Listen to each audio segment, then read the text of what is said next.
long time, many people have considered genetic traits as binary.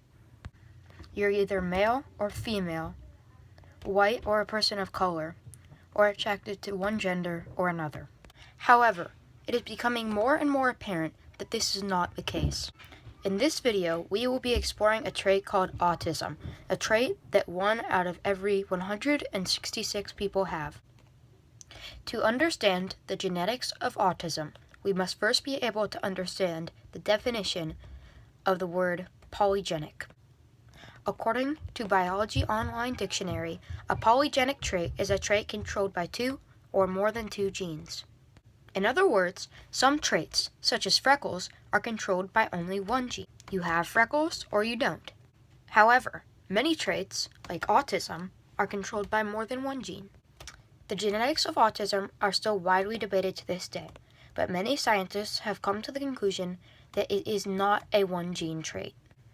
If one child in a family has autism, the next child that is born has a 2 to 6% chance of getting it.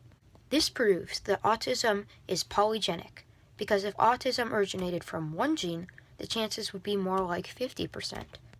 Although much research still needs to be done, scientists believe that they have found a source for autism.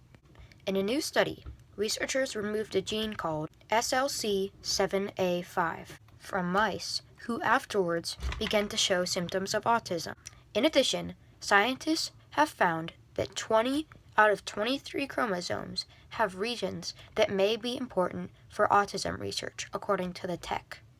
Autism can have a wide range of symptoms, including difficult social interactions, a tendency to engage in repetitive behaviors, language impairments, compulsive behavior, and more. However, these symptoms can vary so much that autism is also called ASD, which stands for Autism Spectrum Disorder. Following along with the idea of a spectrum, many people living with autism actually show very few signs of the possible symptoms, while others show many. While autism can be very hard on the many people with it, it is also very misunderstood. According to Life Science, many people with autism actually have amazing memories and are much less likely to misremember things. In addition, on tests that involved completing visual patterns, people with autism completed the test 40% faster than the average. As Stuart Duncan, the father of an autistic boy, once said, I quote, "Autism is not a disability, it is a different ability," end quote.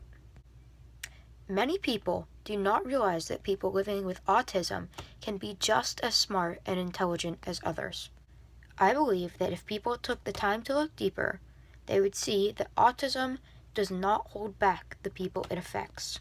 I hope that you, the viewer, have come to the same conclusion that I have. That autism is not a binary trait. That people with autism are their own unique selves, just like you or me.